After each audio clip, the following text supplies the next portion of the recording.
Halo semuanya, selamat datang di ulasan kita kali ini. Kita bakal ngebongkar sesuatu yang super menarik, yaitu pergeseran demografis yang secara perlahan lagi ngebentuk ulang wajah baru Indonesia. Hari ini, kita nggak cuma ngomongin deretan angka atau jargon statistik yang bikin pusing. Enggak, kita bakal ngelihat kisah nyata dari data Supas 2025. Cerita tentang siapa kita sebenarnya, di mana kita tinggal, dan kemana arah bangsa ini bergerak. Udah siap? Yuk kita mulai. Nah, buat ulasan data kali ini, ada 5 tema besar yang bakal kita bahas tuntas. Kita mulai dari bagian pertama, yaitu struktur dan dinamika demografi. Terus kita masuk ke tren kelahiran dan kematian, lanjut ke arus mobilitas dan migrasi. Setelah itu, nah ini yang krusial banget, kita bahas gimana kita memasuki fase penuaan penduduk, dan terakhir ditutup dengan disabilitas dan kekayaan bahasa kita. Langsung aja kita buka dengan angka yang benar-benar masif. 284,67 juta jiwa. Ya, itu total penduduk Indonesia sekarang. Banyak banget kan?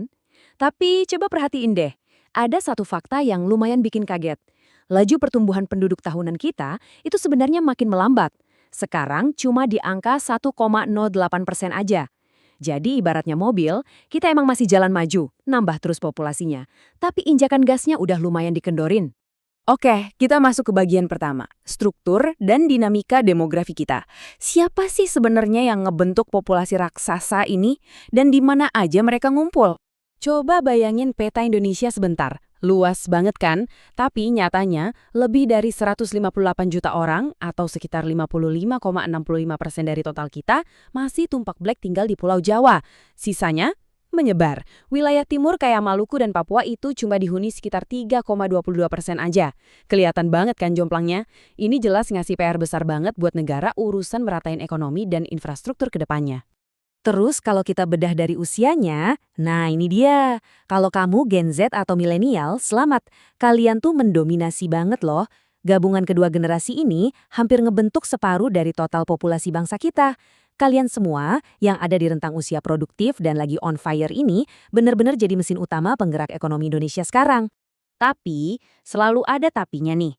Angka rasio ketergantungan kita mulai merangkak naik ke 45,05. Apa sih artinya? Gini, buat setiap 100 orang di usia kerja yang produktif, mereka sekarang harus nanggung beban hidup sekitar 45 orang yang belum produktif atau udah masuk masa pensiun.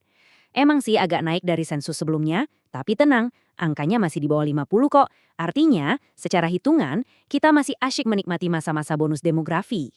Hal ini ngebawa kita ke tema kedua, yaitu tren kelahiran dan kematian. Di sini kita bakal ngelihat fase hidup bangsa kita, dari soal seberapa banyak bayi yang lahir sampai seberapa besar peluang kita buat bertahan hidup sehat.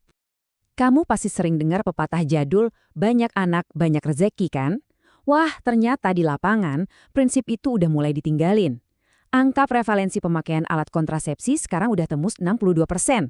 Pasangan-pasangan di Indonesia sekarang kelihatan banget jauh lebih matang dan terencana kalau mau ngebangun keluarga. Nggak asal nambah momongan. Dampaknya kerasa banget di angka ini. Tingkat kelahiran total atau TFR kita anjlok ke angka 2,13. Ini gila sih karena kita pelan tapi pasti udah nyaris nyentuh yang namanya replacement level atau batas ideal penggantian populasi di angka 2,10. Di Jakarta malah lebih ekstrem, angkanya cuma 1,79. Beda cerita kalau kita geser jauh ke timur, kayak di wilayah Papua Pegunungan yang angka kelahirannya emang masih cukup tinggi. Nah, kalau ngomongin kesehatan ibu, kita punya kabar yang benar-benar bikin merinding senang. Angka kematian ibu melahirkan turun drastis ke angka 144. Bayangin aja, ini rekor penurunan fantastis sampai 202 poin cuma dalam waktu 15 tahun terakhir. Luar biasa kan?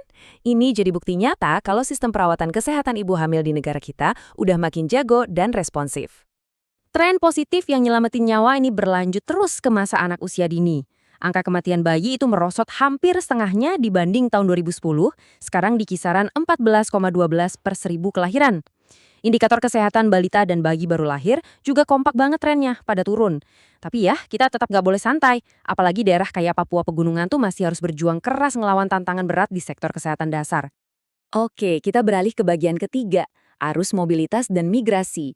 Gimana sih pola pergerakan tenaga kerja muda kita yang lagi semangat-semangatnya ini, baik yang pindah antar kota maupun yang nekat nyebrang batas negara?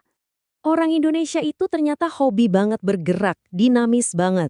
Datanya nunjukin kalau sekitar 15 dari tiap 1.000 warga yang usianya di atas 5 tahun, itu udah pindah provinsi, cuma dalam rentang 5 tahun terakhir. Jelas banget kan, orang-orang pada hijrah buat nyari sekolah, ngejar karir, atau sekedar nyari nasib dan kualitas hidup yang lebih baik. Tapi yang bikin melongo itu arah pindahnya. Dulu semua orang kayaknya pengen banget adu nasib ke Jakarta kan? Nah sekarang trennya muter balik. Banyak banget orang yang justru milih cabut dari ibu kota. Jakarta malah punya angka migrasi neto minus 5,40%. Yang kagetnya lagi, tempat kayak Nusa Tenggara Barat malah berubah jadi magnet baru. Jadi destinasi favorit para perantau. Bener-bener pergeseran yang nggak nyangka. Terus gimana buat mereka yang mutusin nggak pindah rumah? Jangan salah, mereka tetap sibuk di jalan tiap hari. Budaya ngomuter kita makin mendarah daging. Di kota-kota metropolitan besar, sekitar 8 dari 100 orang itu komuter harian. Mereka rela tiap pagi dan sore bolak-balik lewatin batas kota cuma buat kerja atau sekolah.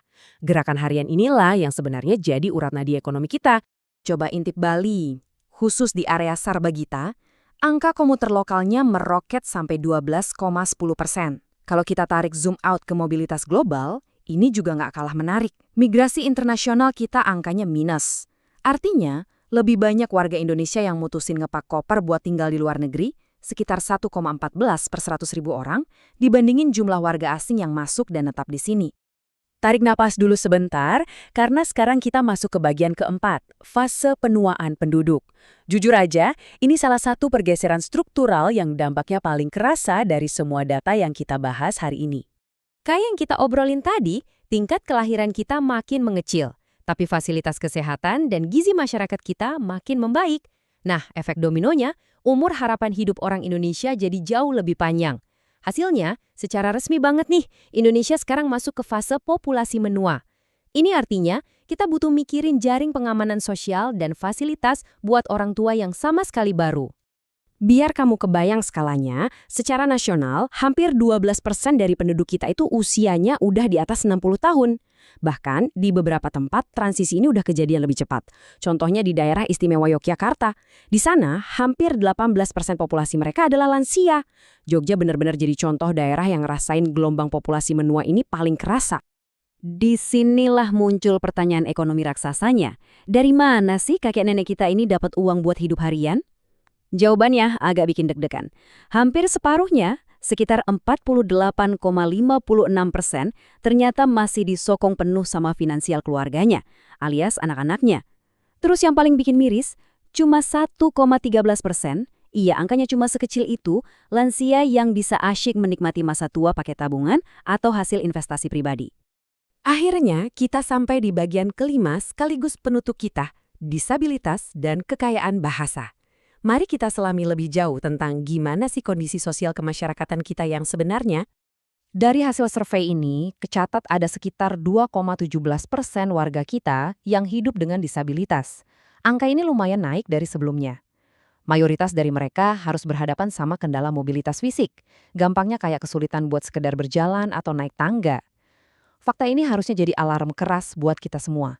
Kita benar-benar butuh percepatan ngebangun infrastruktur publik yang jauh lebih inklusif, dari ujung Aceh sampai Papua.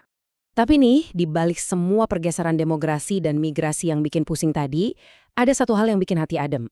Perekat budaya bangsa kita ternyata masih kokoh banget berdiri. Bayangin, lebih dari 98% penduduk kita tuh fasih bahasa Indonesia. Dan yang lebih kerennya lagi, hampir 74% masyarakat kita masih bangga dan aktif pakai bahasa daerah masing-masing pas lagi santai di rumah. Identitas Bhinneka Tunggal Ika kita benar-benar masih nyala. Nah, paparan data hari ini nyisain satu pertanyaan yang wajib banget buat kita renungin bareng.